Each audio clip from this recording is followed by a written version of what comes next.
मधुबाला, मधुबाला की माँ वर्णमाला और मधुबाला की सखी रोहिणी मंदिर से प्रार्थना करने के बाद अपने घर जाते हैं क्योंकि रात्रि बहुत हो गई थी। अगले दिन माधव मधुबाला को जो वचन दिए हैं उसे साकार करने के लिए माधव एक माया रचते हैं। माधव अपने माया से फिल्म निर्माता बन जाते हैं और साथ ही अपने साथियों को भी उत्पन्न करते हैं माया से। माधव फिल्म निर्माता बनकर अपने साथियों को माया से उत्पन्न करके धर्मगंज गांव की ओर चल पड़ते हैं। माधव धर्मगंज के मुखिया अरमन से मिलते हैं। अरमन के घर जाकर माधव मुखिया अरमन से बोलते हैं, मैं माधव हूँ, अपने सभी साथियों के साथ आया हूँ यहाँ फिल्म की कुछ कहानी को शूट करने। मैं चाहता हूँ कि आप हम सभी को अपने इस बड़े घर में रहने का शरण दें। अरमन माधव से बोलते हैं, अवश्य रहिए आप सब, आप लोग तो मेरे अतिथि हुए। अरमन अपने घर के प्रहरदार को बुलाते हैं और बोलते हैं अरमन कि आप इन लोगों को कक्ष दिखा दीजिए। मुखिया अरमन माधव और उनके सभी साथियों को भोजन कराते हैं। भोजन करने के पश्चात माधव मुखिया अरमन से बोलते हैं कि कल की कहानी कुछ ऐसी कहानी है कि उसे आपके घर ही शूट किया जा सकता है। मुखिया अरमन माधव को आज्ञा दे देते हैं कल शूट करने की। मधुबाला अपने पिता से पूछती है कि बाबा ये लोग कौन हैं? अरमन बोलते हैं, ये लोग फिल्म बनाने आए हैं। एक ओर मधुबाला उदास रहती है, दूसरी ओर मगन ईश्वर से ये प्रार्थना करता है, हे ईश्वर, मधुबाला को मैं खुश देखना चाहता हूँ। तभी माधव मगन के पास जाते हैं और बोलते हैं, क्या आप मेरे पास कुछ दिवस तक रहकर कार्य करोगे? मैं यहाँ फिल्म बनाने आया हूँ, आपको कुछ कार्य करना होगा और बदले में मैं आपको बहुत बड़ा इनाम दूंगा। एक इनाम नहीं, 2 इनाम दूंगा जिसे आप पूरी जिंदगी स्मरण रखोगे। मगन माधव की बात को समझता है और माधव को बोलता है, मैं कार्य करूंगा आपके साथ, किंतु इनाम के लिए नहीं। इसलिए क्योंकि आप मुझे कोई आम मनुष्य नहीं लगते हैं। आपके आंखों में प्रेम का झलक, चेहरे पे मुस्कान। इसलिए माधव जी, मैं आपके साथ कार्य करूंगा। माधव मगन की बातों को सुनकर अति प्रसन्न होते हैं। माधव मगन को मुखिया अरमन के घर लेकर जाते हैं, अर्थात मधुबाला के घर। मगन माधव से बोलता है, माधव जी आप यहाँ ठहरे हैं? माधव बोलते हैं, हाँ, और मगन आपको भी यहीं ठहरना है कुछ दिवस। मगन मन ही मन प्रसन्न होता है। जब मधुबाला मगन को देखती है तो मधुबाला भी प्रसन्न हो जाती है। रात्रि में मुखिया अरमन के घर सभी साथ में भोजन करते हैं। मधुबाला रात्रि में ही मगन से बात करती है। मधुबाला बोलती है, तुम यहाँ कैसे? मगन बोलता है, मधुबाला, मुझे माधव जी अपने साथ कार्य करने के लिए रखे हैं। मधुबाला और मगन आपस में बात करते हैं। मधुबाला मगन दोनों प्रसन्न होते हैं। अगले दिन माधव फिल्म की शूटिंग मुखिया अरमन के घर। माधव एक अभिनेता जिसका नाम राहुल और एक अभिनेत्री जिसका नाम रानी था। राहुल और रानी को माधव कहानी समझाते हैं। आसानी से समझ भी जाते हैं, क्योंकि दोनों तो वास्तविक नहीं थे। माधव के सभी साथी माधव की माया से उत्पन्न हुए थे। माधव की फिल्म की शूटिंग मुखिया अरमन, मधुबाला, मधुबाला की मां वर्णमाला, रोहिणी, मगन, अन्य सभी गांव वाले मुखिया अरमन के घर आकर सभी देख रहे थे।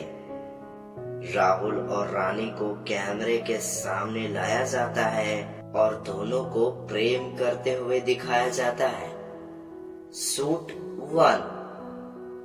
राहुल रानी से बोलता है, रानी मैं तुमसे निस्वार्थ भाव से अथाह प्रेम करता हूँ। रानी मन ही मन बोलती है, मुझे मालूम है राहुल कि तुम मुझसे वास्तव में निस्वार्थ भाव से प्रेम करते हो, क्योंकि मेरी सखी मुझे सारी बातें बताती है कि तुम कैसे मुझे हर मुसीबतों से बचाया करते थे। रानी राहुल से बोलती है, मैं भी तुमसे अथाह प्रेम करती हूँ राहुल। तभी कुछ लड़के राहुल और रानी की बातचीत को सुन लेते हैं और उन्हें साथ में देख लेते हैं। फिल्म की शूटिंग को सभी लोग ध्यान से देख रहे थे। शूट 2। जो लड़के देखे थे वो लोग रानी के पिता से बता देते हैं। रानी के पिता मन ही मन प्रसन्न होते हैं, क्योंकि उन्हें और क्या चाहिए, अपनी पुत्री रानी की खुशी ही तो चाहिए। रानी के पिता रानी के समक्ष एक नाटक करते हैं। नाटक ये कि रानी के पिता रानी से बोलते हैं, अब तुम्हारा विवाह होगा रानी, और मैं जिससे कहूंगा उसी से तुम्हें विवाह करना होगा। रानी के पिता रानी से कड़े आवाज में बोलते हैं। रानी उदास हो जाती है और अपने पिता से बोलती है, आप मेरी जिससे विवाह करवाएंगे मैं उसी से करूंगी बाबा, क्योंकि मैं आपको खुश देखना चाहती हूँ, कभी उदास नहीं। रानी को नहीं मालूम था कि उसके पिता उसके समक्ष नाटक कर रहे हैं। सभी गांव वाले, मुखिया अरमन, मधुबाला, उसकी माँ रोहिणी, मगन, सभी इस शूटिंग को ध्यान से देखते हैं, क्योंकि माधव ऐसी शूटिंग कर रहे थे, ऐसी कहानी का जिसे गांव वाले सच्ची कहानी समझने लगे। लेकिन माधव जिस कहानी पर फिल्म शूट कर रहे थे वो तो सच्ची कहानी थी, मधुबाला और मगन की। दोनों सोच में पड़ जाते हैं कि ये तो हमारी कहानी है। शूट 3। अब रानी अपने पिता से बोलकर वो रोते हुए अपने कमरे में जाती है। तभी रानी के पिता बोलते हैं कि रानी तुम हमारी खुशी के लिए विवाह कर सकती हो, और मैं तुम्हारी खुशी को स्वप्न कैसे बना सकता हूँ। रानी के पिता बोलते हैं, पुत्री मैं नाटक कर रहा था, तुम्हारी विवाह तो होगी लेकिन राहुल के साथ जिससे तुम प्रेम करती हो। रानी प्रसन्न हो जाती है और अपने पिता से कहती है, बाबा आपको कैसे मालूम। रानी के पिता बोलते हैं, रानी जब तुम और राहुल बात कर रही थी तो कुछ लड़के देख लिए थे और वो सारी बातें सुन लिए थे और मुझे आकर बताए सब कुछ। तो मैंने तुम्हारे मित्र से पूछा, वो राहुल की सच्चाई बताई कि कैसे निस्वार्थ प्रेम करता है राहुल तुमसे। हर पिता की इच्छा होती है कि विवाह के पश्चात उसकी पुत्री प्रेम से रहे, कष्ट से ना रहे। तो मैं अपनी पुत्री का विवाह किसी और के साथ कैसे करा सकता हूँ जब तुम किसी और से प्रेम करती हो। तो रानी के पिता बोलते हैं, क्या पुत्री ही पिता की खुशी को समझ सकती है? पिता पुत्री की खुशी को नहीं समझ सकता क्या? माधव की इस फिल्म की शूटिंग को सभी लोग ध्यान से देखते हैं। मुखिया अरमान मन ही मन सोच में पड़ जाते हैं कि मैं कहीं पुत्री का विवाह अपने मित्र रमेश के पुत्र कमेश के साथ जो करने जा रहा हूँ वो गलत तो। तभी माधव बोलते हैं कि आज की शूटिंग को यहीं तक स्थगित करते हैं, कल पुनः शूटिंग प्रारंभ होगी। सभी गांव वाले बोलते हैं, माधव जी हम सभी बहुत उत्तेजित हैं शूट को आगे देखने के लिए। आपने तो कहानी में प्राण डाल दी है। मुखिया अरमान सोच में पड़ जाते हैं। रात्रि होती है, सभी लोग भोजन करते हैं। भोजन करने के पश्चात मगन और मधुबाला बात करते हैं। मधुबाला मगन से बोलती है, मगन ये तो हमारी कहानी जैसी ही है जिसे माधव जी शूट कर रहे हैं। मगन बोलता है, हाँ मधुबाला सही बोल रही हो। मगन बोलता है, मधुबाला कुछ तो बात है माधव जी में, वो मुझे आम मनुष्य नहीं लगते हैं। मधुबाला बोलती है, मगन अगर वो वास्तव में महापुरुष हैं तो वो झूठ नहीं बोलेंगे। चलो माधव जी से पूछते हैं ये कहानी उन्होंने लिखी है या किसी और की है। मधुबाला और मगन माधव के पास जाते हैं। मुखिया अरमान सोच विचार करने के बाद माधव की फिल्म की कहानी के जैसा करते हैं। अरमान जी मधुबाला की सखी रोहिणी को बुलाते हैं और रोहिणी से कहते हैं, रोहिणी सच बताना मैं गुस्सा नहीं होऊंगा। क्या मैं अपनी पुत्री की कमेश से विवाह करके गलत तो नहीं कर रहा हूँ ना? रोहिणी डर कर बोलती है, काका आप गलत कर रहे हैं। मधुबाला किसी और से वास्तव में प्रेम करती है और वो लड़का भी मधुबाला से निस्वार्थ भाव से प्रेम करता है। काका यदि पूरी कहानी बताऊं तो माधव जी जिस फिल्म की कहानी का आज शूटिंग किए हैं वो वास्तविक कहानी मधुबाला और उस लड़के की है। मधुबाला के पिता अरमान रोहिणी को बोलते हैं, हमारे और तुम्हारे मध्य बातचीत जो हुई है उसके विषय में किसी से कुछ मत कहना, मधुबाला से भी नहीं। रोहिणी बोलती है, जैसा आप कहें काका। अरमान अपनी पत्नी वर्णमाला के पास जाते हैं। वर्णमाला को मधुबाला की प्रेम कहानी बताते हैं, लेकिन वर्णमाला तो पहले ही जानती थी। अरमान बोलते हैं वर्णमाला से कि पुत्री मधुबाला हमसे कितना प्रेम करती है। वो हमारे लिए अपने बाबा की खुशी के लिए विवाह के लिए सज्ज हो गई, लेकिन अब मधुबाला की विवाह उसी से होगी जिससे मेरी पुत्री प्रेम करती है। वर्णमाला बहुत प्रसन्न होती है। वर्णमाला बोलती है, हाँ रे पुत्री की खुशी से बढ़कर और क्या चाहिए हमें। मधुबाला और मगन माधव के पास पहुंचते हैं। मधुबाला पूछती है, माधव जी आप आम मनुष्य नहीं हैं। यह फिल्म की कहानी आपके मन में ये कहानी कैसे आई?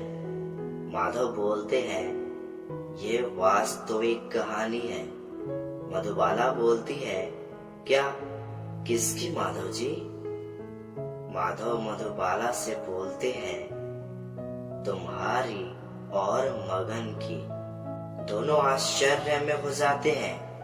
मधुबाला और मगन बोलते हैं, कौन बताया आपको कि ये हमारी कहानी है और आप हैं कौन?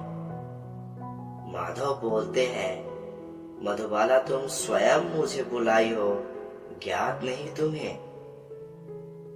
तुम्हारी माता, तुम्हारी सखी सभी मिलकर मंदिर में मुझसे प्रार्थना की थी।